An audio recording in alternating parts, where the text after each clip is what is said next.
How to change avatar to profile picture in Duolingo. So if you go to your profile picture settings right here, if we just click on the cogwheel, as you can see, you can change your avatar, but you can't change it with a profile picture. Now that is because once you create an avatar, you can no longer do it. However, there's a way of how you can bypass this. So basically you want to open up your phone's browser.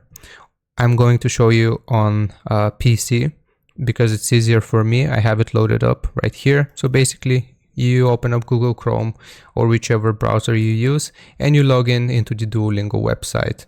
Now from here, what we have to do is click on profile and then we select the pencil icon, and profile picture, we can actually choose a file from our PC. Now the process is the same for phone. So basically you just log in into duolingo.com through your browser, and then you use desktop mode to actually choose a picture.